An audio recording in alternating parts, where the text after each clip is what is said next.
This is Sway. Sway. Sway. Sway. In the morning. In the morning. In the morning. Shade 45. Wake your fuck ass up. That crust out your eyes. Shade 45, Heather B.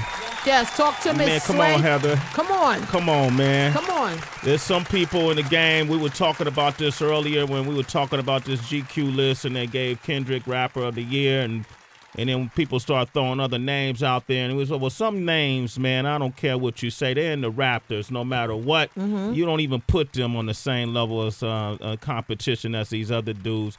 You know, that's who Michael Jordan is to the NBA. Put too much work in. Put too much. That's what Reggie Jackson is to the MLB. Put too much work in. You know, that's who Carl Lewis is to track and field. Put too much work in. You know, that's what Fred Astaire is to, you know, Ooh, you know, and that's what Bun B is to hip hop, and he's here with us today, man.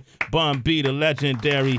Wow. He's here, Trill OG, the epilogue. That's the album. I had a chance to breathe on it. First of all, Bun, good to have you here. Good to see you, man. I don't think I've seen you since All-Star. Since the All-Star weekend, that's right. And we were partying, matter of fact. Yeah, we were turned up last time I saw you. Yo, man, we went to Bun had a daytime party in Houston, and then I felt my body was out of whack. I felt guilty for no reason when I walked out. The sun was still out. That's how you party, Yeah, we Sway. went through. I was looking at the table, and we had like 8 bottles in front of us, and it was like 6:30 In the evening, remember in the that? afternoon, and I was like, wow, because the club was so dark. Yeah. It was like a Vegas thing. You didn't really know what time it was. You just turned up. And, yeah, we walked out that joint like it was supposed to be 3 in the morning. It was like 7. It wasn't even dinner yet. It wasn't even dinner yet, man. But that was a whole. But see, that's what Bun does. Yeah. You know, he's an innovator. You know, this new album you got. First of all, congratulations on all the success. Thank you. With the university. You still doing the lecturing? Yes, sir. You still Tuesdays part and of- Thursdays. Just I had to take today off You took the day off. to come rock with you. So let me ask you this: do a lot of students, when they come to the university, it's Rice, right? Rice University Rice in University. Houston. Yes, sir. Do they specifically ask for your course now, or how does that work? Well, I mean, it's just like registering for anything else. You know, you want to get in the class that you're interested in, you got to get there early. And in my case, you got to get there real early. Yeah, yeah. So, you know, luckily, like the problem we had last year was that, you know, the 300s get to pick their classes before the 100s. So a lot of the older kids beat the younger kids to the punch. So we had to kind of put, you know, extra number of seats available for the 100, so the young students could get in. Your students get now. How do you prepare your curriculum? I mean, you're a rapper. Do you gonna come off the top of the head, or are you writing? No. I mean, this is the syllabus is prepared. You know, first day class, we let them know what it's going to be, and you know, we show them the reading list, all the supplemental information they're going to need, and how they get to see how extensive the course is. It's not just me, you know, playing rap videos. Like, you see that, all right, let's go to the next song. You know, no, it's a very in-depth course, and the way it's structured, we demand like interaction. It's not a course where I just kind of just spit out information and they just, you know, take it in. We're asking them to question anything that's said in the classroom. You know, if you feel a certain way about how I presented it, then feel free to let me know how you took it in, and then maybe you may be offering a new perspective to me. Wow, Bun B is here. Were you approached to do this, or did you approach them? Because I find it so fascinating that you're doing this. I mean, of course, the perfect person to do it, but did you approach them, or they approached you? Initially, this course was already being taught by Dr. Penn. They brought me in to like as an interview, you know, to talk to me about hip hop, you know, religious impact of my music and so forth. And then during the course of the interview, before the interview, after the interview, we just kind of found out that, you know, we had, you know, similar ideologies, similar outlooks on life. And he approached me with the opportunity. And I just, you know, I was nervous at first, but I realized this was something that would help give hip hop a different look. Yeah. You know, Yes. because, you know, one of the main problems we have is that a lot of what we see in rap music is being described as hip hop. Because hip hop, I feel like rap music is just a part of hip hop. Hip hop, everything that is rap music is not always hip hop. I agree. I agree. You know, oh so- my gosh, shit, I'm about to faint. Go ahead. game. Go with it, bro. I'm gonna back That off. game. Go with But it. I'm just being real though, you know, because that's the problem with I think a lot of people that aren't necessarily of the culture from the outside looking in. They mistake everything that seems, you know, anything that a rapper does, anything a DJ does or whatever. They just assume that's all hip hop. You know what I'm saying? And that's just a part of what hip hop is. You know, like I always tell people, a rapper, you know, a MC can be a rapper, but a rapper can't be an MC. Ooh. Damn, Bun B is Ooh. here. And then when you watch those reality TV shows, and because they say they're hip hop in the title, that don't mean it's hip hop there necessarily. It don't mean it's love either. That game. Bun B. Wow, this album. Two things I've noticed about this album. There are moments where I'm feeling like I'm listening to a UGK album. Okay. Because Pimp C is on a couple of the tracks, and I just love hearing his voice paired up with you. Don't Play With Me is one of them where he's all up in the chorus, which is dope. Also, Cake, which is something we've been playing already.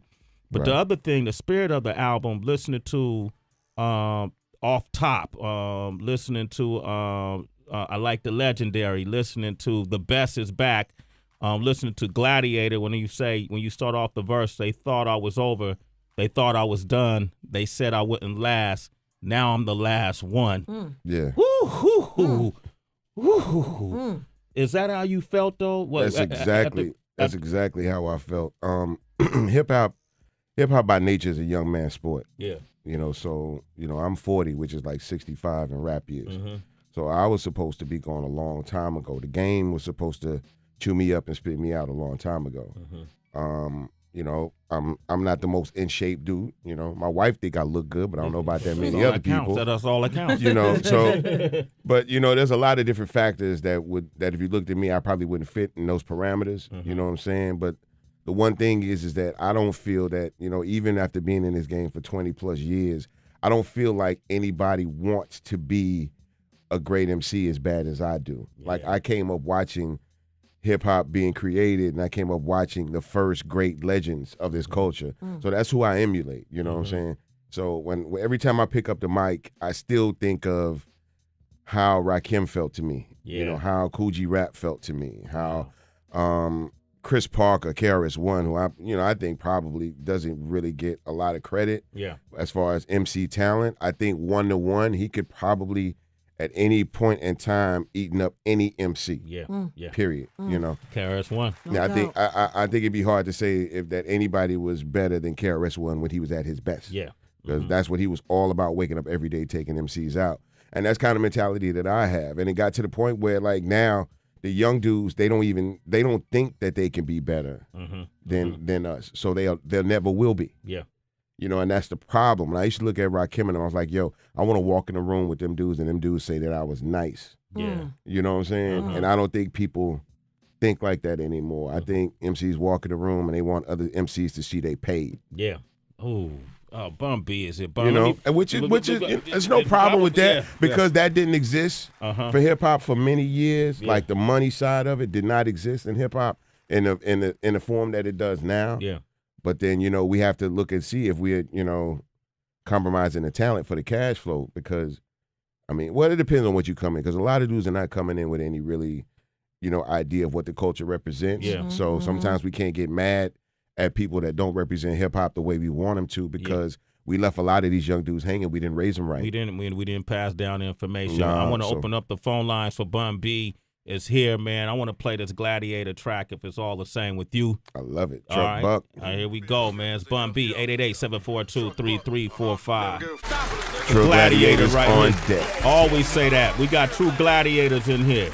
MCs that just are relentless on the mic. Who, me and Heather?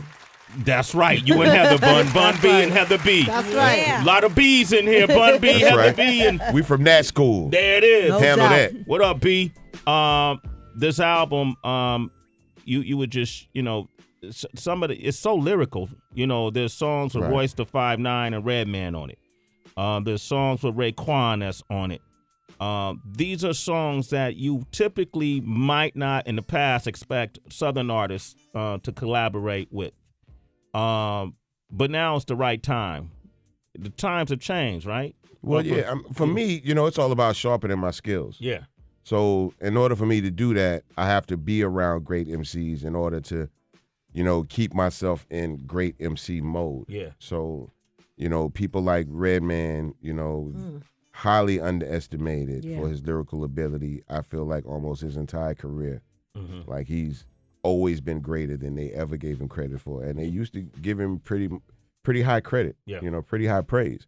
Royce 5'9", another cat. I think is just really he was born. Royce 5'9", I feel like was really born to rap. I'm not sure what plans his mother and father had for him, but God wanted him to be an MC. Yeah. I truly feel like that, and I'm glad he is. Now, a lot of New York artists have been talking about, Mano got the song with Jada, What Happened to My City. Mm-hmm. Recently, I was speaking with Troy Ave, who has his New York City album out, and he was, a lot of New York artists are, complaining or bringing to the surface or observing that something has changed for New York and its artists that are coming out of rap music.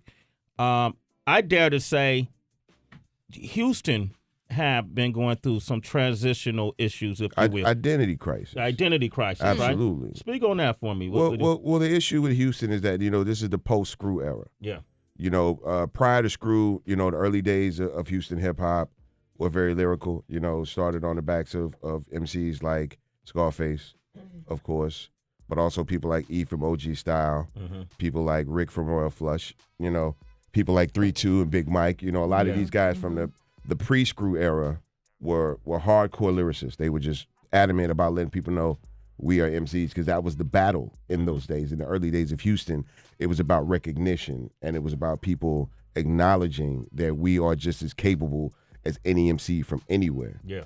Well, nowadays, now that we've had this success, we've been accepted into, hip hop's culture. Houston is one of now the dominating factors as far as output in hip hop. And we got complacent, point blank period. And we've seen that happen in every region. At some point, people started to get comfortable with their positions. Yeah.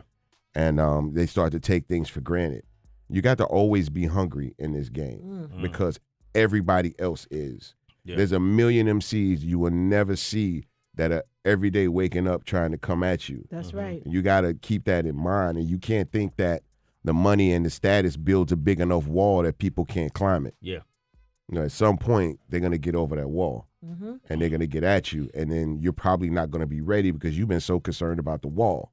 Damn, Bun B, man. We in class right now, man. Shit, I didn't even have to sign up for this one.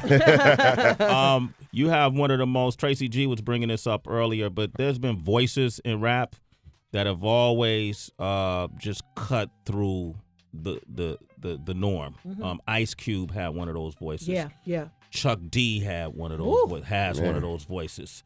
Pac had one of those voices. Sure. Pimp C's voice. Man, without question. Was always unique. E40 sounds a certain. Jay, it's the rock. Yeah. Jay has one of those voices. Bun B you're one of the few remaining voices that transcends eras and times. And Tracy just gave you a big compliment. What did you say about his voice? That it sounds presidential yet relatable. Damn. Yeah, it's true. But when you listen to him on tracks like, let me see, Fire, or tracks like The Best Is Back, it also sounds dangerous. What I always liked about, in a good way as an MC, what I always liked about Bun, I heard that Santana track, All Hustle. No Lantana, Lantana. I'm sorry, Lantana track, All Hustle. No luck. No luck. And when your voice came on, one of the first thing I thought, we were coming back from Atlantic City, is like, yo, Bun just has the type of voice that transcends eras. You're able to adjust, but without changing yourself. When I listened to this album, you just shared with me some of these songs you felt like were too soon to release at the time they were made. Why? Well, I feel like, Trilogy, when we were doing the Trill albums, when we did Trilogy, there was a sound that I wanted that album to have. There was accessibility that I wanted that album to have. I wanted to bring people together with that music instead of like drawing these lines where, sometimes lyricism is something that people don't want to accept sometimes on that. You get a big plate, somebody puts a lot of food on there. It may look, it was like, you don't eat everybody's potato salad. Yeah. You know what I'm saying? So that's kind of how it is. With Come on now. Now you talking about food analogy. I'm just keeping it real. So, I wanted to make a plate that was a lot more palatable Yeah. for people. You know, I didn't want, you know, to introduce couscous and all that kind of, you know, foie gras and all that to people. I just wanted to give them meat and potatoes. That's what Trilogy was, meat and potatoes. This dish is, you know, was prepared a little differently. Yeah. Epilogue. And it's something that you may look at it and you may be like, wow, I don't normally try this. This looks good, though. I think I'll try this. And that's kind of how it was on songs like Off Top. It's not the normal records that I do, you know what I'm saying? But it's the message that I want to send, you know, and the normal way of sending those messages were not available to me in this song.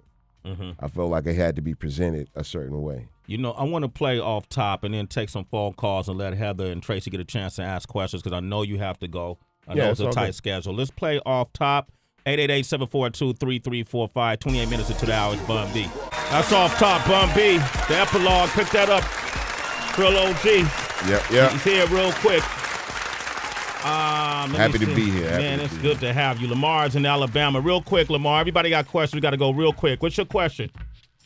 I just want to say I've been on you since I was a young kid, man. I want to say I don't care how old you are, OG, man. Keep doing what you're doing, and it'd be nice to see you and Big Crit get on the project together if you can. Yeah. No, I appreciate that, man. And Crit's an incredible talent, you know, MC and producer. I think he represents the South and hip hop very well. I know people look at him as a modern day version of, you know, myself, Pimp, Ball, G, Big Boy, Andre 3000, kind of all rolled up in one. That's a lot of weight. Yeah, That's a lot of pressure. He could carry the weight. He produced that Cake song, right? Yes, sir. All right. And Country Shh. Yeah. Let me tell you about that country shh. All right. What up, man? We got somebody in Texas. Go ahead. What's your name? Screwball. Oh, Screwball. Go ahead. What's your call? What's your question for Bun? Yeah, I got a quick question, but first I want to say I am always and forever will be UGK alumni. That's right. And that's just the truth of my soul. But one thing I want to ask you, Bun B, about Texas and the phases that a lot of the boys go through with this rap, hot 1 minute, hot one not. As an elder statesman in the game, do you ever encourage them young cats to take a different lane? I try to give people advice that's exclusive to them. I can't just go around giving everybody the same advice because of how I feel about it. I got to help these cats progress, not just musically, but personally. And I think what people don't realize is that there's a lot that goes on behind the scenes in people's personal lives that affect the output of the music and the content. And sometimes you just got to pull some of these cats to the side and be like, yo, I know this might be going on or that's happening or this didn't happen, man, but you just got to, you know, you just got to push through it. You got to keep pushing through it. And, you know, when in doubt, rap. That's all I always tell MCs. When in doubt, rap. Because, you know, it's once you got that momentum from being an MC in the crib and being out there with the homies and being in the studio and then actually getting in the game and being on the road and being amongst other MCs, once you stop that momentum, it's hard to pick it back up, man. Oh, yeah. When in doubt, rap. Well, Bun, man. Just keep rapping. That's all I tell MCs, man. And they'll work themselves out. Everybody is where they supposed to be. I used to feel different about it, but at the end of the day, I feel like everybody is where they supposed to be today. Tomorrow's different. There it is. Bun B, ladies and gentlemen. Look, he said it best for me, Sway. My question was going to be something else, but we talked about that while the music was playing. So now, when in doubt, rap. I want to hear Bun B spit something for me. Oh, come on, Sway, shit. I was going to let him slide, but not hey. me. We just met. Man. He could do something he already got out. I don't care. I just need to hear that voice. I don't know if Wonder's ready to drop a beat or not. Oh, man. Y'all are terrible. Wonder was ready to drop a beat. Bun B, professor at Rice University. Been rocking since 90, 91, 92, 93. Just Don't keep flowing. even quit. Bun B is still capable of straight spit. Woo. When I say spit, I mean flow. That's from the dough. And for you MCs out there that didn't know, this is me off the top of the dome. If you can't freestyle, then you need to go home. If you can't come off the top of your head with the fresh flow, you already know that your ass got to go. I'm in the building with a real OG. One is called Sway, one is called Heather B. Then there's me, the Trill OG. So that's Sway and Heather and Bun. Yeah, that makes 3. Anyway, we still letting boys know really. I'ma keep it trill. No, I'ma show them trilly how we represent for the South. Everybody ain't got golds in their mouth. Everybody ain't got candy paint on their car. But any and everybody will eventually soon be a star. Know what I'm saying? That's what I'm talking about. Oh. I'm good. Now, can I go home, Swag? Yeah, you go home. I'm about to go home too. Gotcha. Bun Wow, B, man. Trill I OG, the epilogue. That was nice though. It's good for the morning. That was good for I haven't burned anything yet. But you know, you gotta, you know, if you're an MC, you should be able to rap at all times. Thank you. Maybe not to the best of your abilities, but you know, you can fuss and fight through it, but you can't say no. You gotta rap. Yo, we're gonna use that as a sweeper. This is from the legendary Bun B, to any rapper that come up here. I'm gonna play that back. You gotta rap. I'm sorry, I didn't want to rap, but I'm gonna rap. Like, you gotta be prepared. Man, get that Trill OG. Who's the listening? epilogue. You never know. Yeah, man, you see there's a me lot all of big over the dudes. world. There's a lot of big dudes in the building. Yeah. Major players out there. You know, it's a couple major players in the room. Sway might want to put me on. You know, I'm a free agent. You're a free agent now? I've been a free agent for the last 3 years. So you're independent? You're by unsigned? choice. By choice. Yeah. Who did this album come out with? This came out with Rap a Lot. Rap a Lot. But So, that was you know, just a doing this one-off project, Jay Prince. Okay. Yeah, me and Jay Prince, you know, we're very communicable with each other, you know, and he was like, man, you got this music, it's just sitting here. Like, all these songs are just sitting here. It don't make no sense to not put it out. It's still good music. And I was like, well, I don't know. I ain't heard the music in 3 years. Yeah. So then when they presented it to me, I was like, oh yeah, this still You're sitting jamming on something, right? Yeah, I'm like, I forgot how good I was 3 years ago. And now you're even better. Yeah, There you know, it is. So, but you know, music if done properly is timeless. It doesn't matter when it was recorded. Love songs in the 50s, you know, still, you know, sound like a love song. And you know, I hear a lot of great stuff by R&B artists today, you know, but it still doesn't sound as good as Maze, by Isley Brothers. I mean, Earth, Wind, and Fire. Who today, modern singer, can make you feel like Luther, can make you feel like Stevie, like Marvin. We have great talent out there, but, you know, I feel like maybe in some instances we may have seen the greatest in certain things. Wow, that's real. You know, but that doesn't mean you can't still strive for greatness. Nah, I think Luke James sounds real good right now. He's close. Luke James? Luke James close. You know, I think is really incredible. I don't think gets a lot of credit in America. He's huge overseas. Kim. Yeah. Like Kim is one of those people that he sounds like the record. Yeah. Which I think is very undervalued nowadays. Where's he from? He's not American. I thought they found him somewhere, like homeless. Look that up. Look that up. Look that up. K-E-M, Kim. Okay, yeah. All right. Bun, man. But the holder of the torch for R&B right now is Maxwell. Maxwell. Ooh, that's a good one. If you really love good old fashioned R&B, hang on to Maxwell. He won't let you down. There it is. Bun B, ladies and gentlemen, Love the it, legend. man. Made my day. Pick up the album Trill OG, the epilogue. He will be on Rap Fix tomorrow. Nice. Yes. And also you got a song I want to end this interview with the legendary DJ Screw, and it's dedicated to DJ Screw, and it got a lot of legends on it, including Zero and ESG, and there's a lot of folks on this song. We even found a verse from Big Hawk. Rest in peace, Big Hawk. Hawk, man. So we closed the song out with Big Hawk, you know, so it got very real for Screwed Up Click members and Screwed Up Click fans, you know what I'm saying? Just to hear Hawk on a record, you know what I'm saying? And he on there talking about the Baltimore Ravens. He go harder than the Baltimore Ravens defense. Wow. You know what I'm saying? So it's like timeless. Yes, That's good music, if done properly, is timeless. If you playing with it, we won't even remember it this afternoon. Bun B, ladies and gentlemen, thank you for coming by, my Thanks brother. for having This is me, the my legendary DJ Screw. Make sure y'all pick the album up. It's Sway in the morning, only On Shade 45.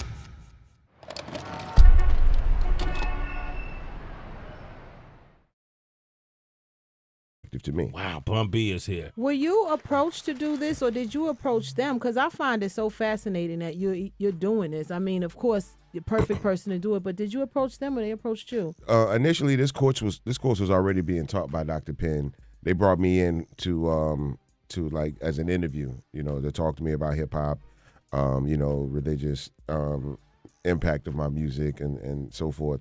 And then during the course of the interview, before the interview, after the interview, we just kind of found out that, you know, we had, you know, similar ideologies, similar outlooks on life. And he approached me with the opportunity. And I just, you know, I was nervous at first, but I realized this was something that would help give hip hop a different look. Yeah. Yeah. You know, because, you know, one of the main problems we have is that a lot of what we see in rap music. It wasn't even dinner yet, man. But that was a whole. But see, that's what Bun does. Yeah. You know, he's an innovator. You know, this new album you got.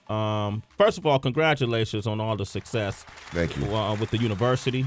You still doing the lecturing? Yes, sir. You still Tuesdays part and of- Thursdays. Just I had to take today off You took the day off. to come rock with you. So let me ask you this: do a lot of students, when they come to the university, it's Rice, right? Rice University Rice in University. Houston. Yes, sir. Do they specifically ask for your course now, or how does that work? Well, I mean, it's just like registering for anything else. You know, you want to get in the class that you're interested in, you got to get there early. And in my case, you got to get there real early. Yeah, yeah. So, you know, luckily, like the problem we had last year was that, you know, the 300s get to pick their classes before the 100s. So a lot of the older kids beat the younger kids to the punch. So we had to kind of put, you know, extra number of seats available for the 100. So This is Sway. Sway. Sway. Sway. In the morning. In the morning. In the morning. Shade 45. Wake your fuck ass up. Crust out your eyes. Shade 4-5, Heather B. Yes, talk to me, Man, come Sway. on, Heather. Come on. Come on, man. Come on. There's some people in the game. We were talking about this earlier when we were talking about this GQ list, and they gave Kendrick Rapper of the Year, and then people start throwing other names out there, and it was, well, some names, man, I don't care what you say. They're in the Raptors no matter what. You don't even put them on the same level as competition as these other dudes. You know, that's who Michael Jordan is to the NBA. Put too much work in. Put too much. That's what Reggie Jackson is to the MLB. Put too much work in. You know, that's who Carl Lewis is to track and field. Put too much You work in. you know, that's what Fred Astaire is to, you know, Ooh, da, da, da, da. You know, and that's what Bun B is to hip hop, and Come he's here on. with us today, man. Bun B, the legendary. Wow. He's here, Trill OG, the epilogue. That's the album. I had a chance to breathe on it. First of all, Bun, good to have you here. good to see you, man. I don't think I've seen you since All-Star. Since the All-Star Weekend, that's right. And we were partying, matter of fact. Yeah, we were turned up last time I saw you. Yo, man, we went to Bun had a daytime party in Houston, and then I felt my body was out of whack. I felt guilty for no reason when I walked out. The sun was still out. That's how you party, Yeah, we Sway. went through. I was looking at the table, and we had like 8 bottles in front of us, and it was like 6:30 In the evening, remember in the that? afternoon, and I was like, "Wow," because the club was so dark. Yeah. It was like a Vegas thing. You didn't really know what time it was. You just turned up, and yeah, we walked out that joint like it was supposed to be 3 in. It was like 7. It wasn't even dinner yet. Young students could get it. Your students. Now, how do you prepare your curriculum? I mean, you're a rapper. Do you gonna come off the top of the head, or are you writing? No. I mean, this is the syllabus is prepared. You know, first day class. We let them know what it's going to be, and you know, we show them the reading list, all the supplemental information they're going to need, and how they get to see how extensive the course is. It's not just me, you know, playing rap videos. Like, Yeah. you see that? All right, let's go to the next song. You know, no, it's a very in-depth course, and the way it's structured, we demand like interaction. It's not a course where I just kind of just spit out information and they just, you know, take it in. We're asking them to question anything that's said in the classroom. You know, if you feel a certain way about how I presented it, then feel free to let me know how you took it in, and then maybe you may be offering a new perspective.